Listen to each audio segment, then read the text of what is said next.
जब लोग creator life को बाहर से देखते हैं तो उन्हें बस यही दिखता है, views, followers, fame, brand deals.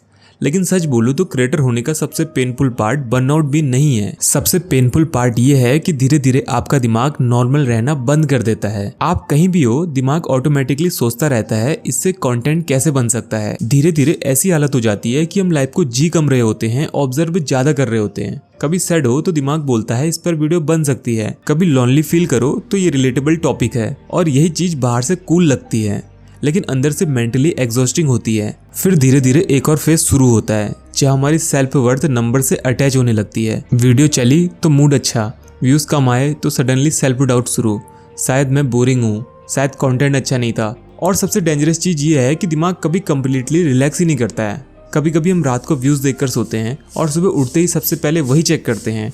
और ऑनेस्टली ये सिर्फ कंटेंट बनाने का प्रेशर नहीं होता, ये रिलेवेंट रहने का प्रेशर होता है। क्योंकि इंटरनेट बहुत फास्ट मूव करता है। आज लोग आपको देख रहे हैं, कल शायद भूल जाएं, और इसी फियर की वजह से बहुत लोग ब्रेक भी नहीं ले पाते, क्योंकि दिमाग में हमेशा यही चलता रहता है कि अगर मैं रुक गया तो ऑडियंस भी चली जाएगी। और शायद इस जर्नी का सबसे लोनली पार्ट भी यही है। बहुत बार लोग आपकी वीडियोस को जानते हैं लेकिन आपको नहीं। लोग कंटेंट कंज्यूम करते हैं, आपकी मेंटल स्टेट नहीं देखते। और शायद इसी वजह से आजकल लोग सिर्फ व्यूज नहीं, ऑडियंस रिलेशनशिप बिल्ड करने पर ज्यादा फोकस कर रहे हैं।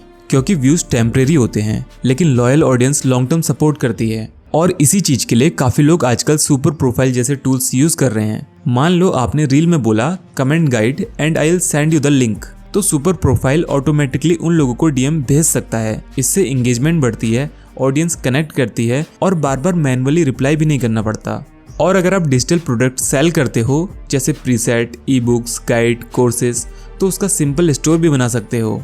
और ऑनेस्टली छोटे क्रिएटर्स के लिए काफी यूजफुल हो सकता है, क्योंकि शुरुआत में ऑडियंस बिल्ड करना ही सबसे डिफिकल्ट पार्ट होता है। अगर आप यूज करना चाहते हो तो लिंक मैंने डिस्क्रिप्शन में दे दिया है, आप वहां जाकर चेक कर सकते हो। तो वापस आते हैं टॉपिक पर। एक और चीज जो शायद हम ओपनली एडमिट नहीं करते वो है कंपैरिजन। हम अपनी behind the scenes life compare करते हैं किसी क्रिएटर की हाईलाइट मूवमेंट से, और यही चीज धीरे धीरे क्रिएटिविटी को प्रेशर में बदल देती है। स्टार्टिंग में वीडियोस बनाना फन लगता है लेकिन बाद में CTR, watch time, retention, algorithm सब दिमाग में घूमने लगता है। और फिर एक पॉइंट आता है जहां हम खुद से पूछते हैं क्या मैं अभी भी क्रिएट कर रहा हूं या सिर्फ रिलेवेंट रहने की कोशिश कर रहा हूं। और शायद क्रिएटर होने का सबसे पेनफुल स्ट्रगल यही है। आप दुनिया को एंटरटेन कर रहे होते हो लेकिन खुद मेंटली एग्जॉस्टेड हो सकते हो। इसलिए अगर आप क्रिएटर बनना चाहते हो तो सिर्फ एडिटिंग या कैमरा सीखना इनफ नहीं है। आपको ये भी सीखना पड़ेगा कि प्रेशर हैंडल कैसे करना है, कंपैरिजन से बचना कैसे है, और नंबर से अपनी सेल्फ वर्थ अलग कैसे रखनी है। क्योंकि लॉन्ग टर्म में वही टिकता है जिसका दिमाग एल्गोरिथम से ज्यादा स्ट्रांग होता है। क्रिएटर्स हमेशा कंटेंट पोस्ट करते रहते हैं लेकिन अपनी मेंटल स्टेट रियली पोस्ट करते हैं। अगर आप किसी ऐसे क्रिएटर को जानते हो जो साइलेंटली प्रेशर हैंडल कर रहा है तो ये वीडियो उसे जरूर शेयर करना।